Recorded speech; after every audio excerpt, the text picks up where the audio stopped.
بسم الله الرحمن الرحيم الرحمن علم القرآن خلق الإنسان علمه البيان الشمس والقمر بحسبان والنجم والشجر يسجدان والسماء رفعها ووضع الميزان ألا تطغوا في الميزان وأقيموا الوزن بالقسط ولا تخسروا الميزان والأرض وضعها للأنام فيها فاكهة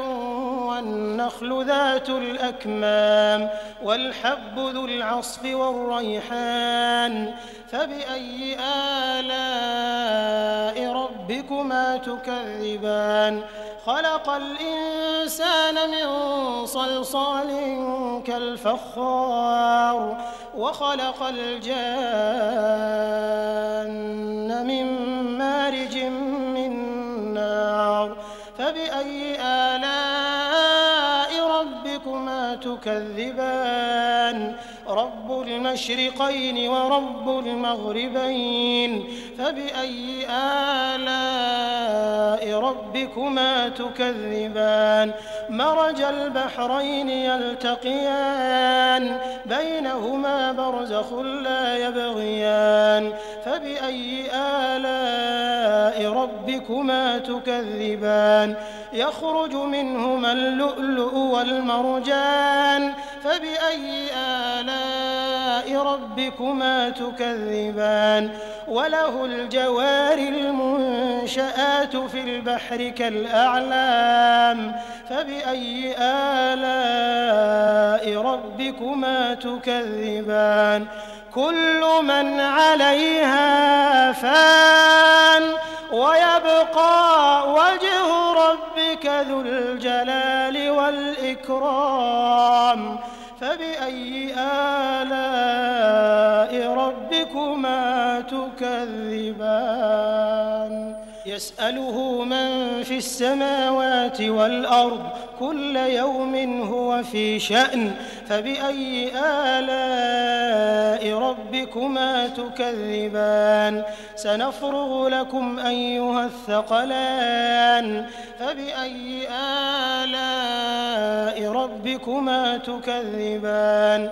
يا معشر الجن والإنس إن استطعتم أن تنفذوا من أقطار السماوات والأرض فانفذوا لا تنفذون إلا بسلطان فبأي آلاء ربكما تكذبان يرسل عليكما شواظ من نار ونحاس فلا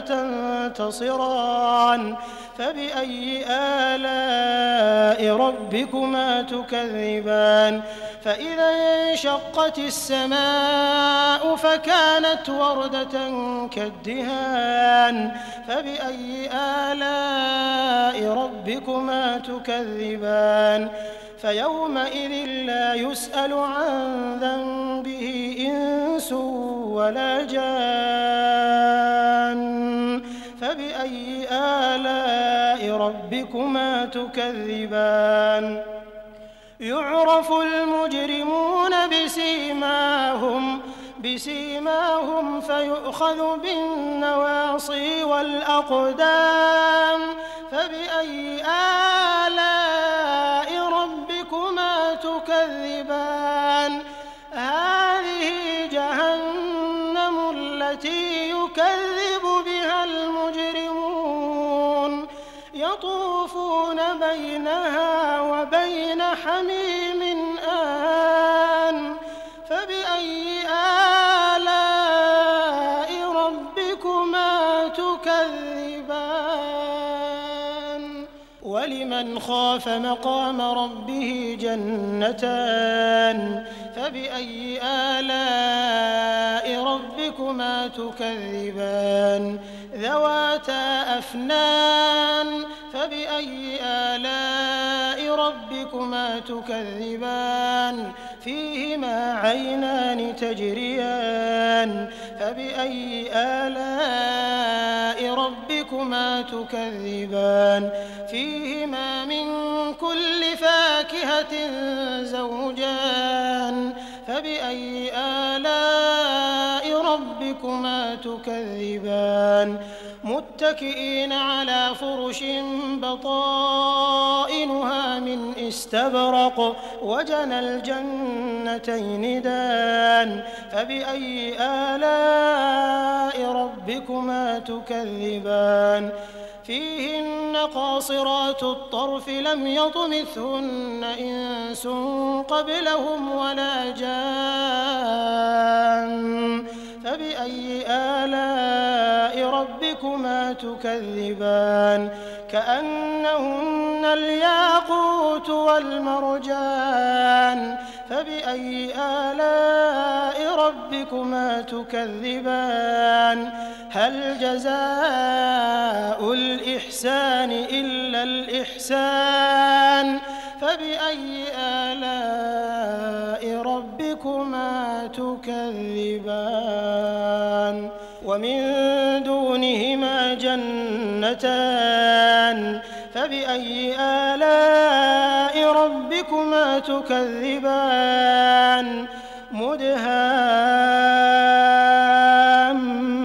مدهامتان فبأي آلاء ربكما تكذبان فيهما عينان نضاختان فبأي آلاء ربكما تكذبان فيهما فاكهة ونخل ورمان فبأي آلاء ربكما تكذبان فيهن خيرات حسان فبأي آلاء ربكما تكذبان حور مقصورات في الخيام فبأي آلاء ربكما تكذبان لم يطمثهن إنس قبلهم ولا جان فبأي آلاء ربكما تكذبان متكئين على رفرف خضر وعبقري حسان فبأي آلاء ربكما تكذبان تبارك اسم ربك ذي الجلال والإكرام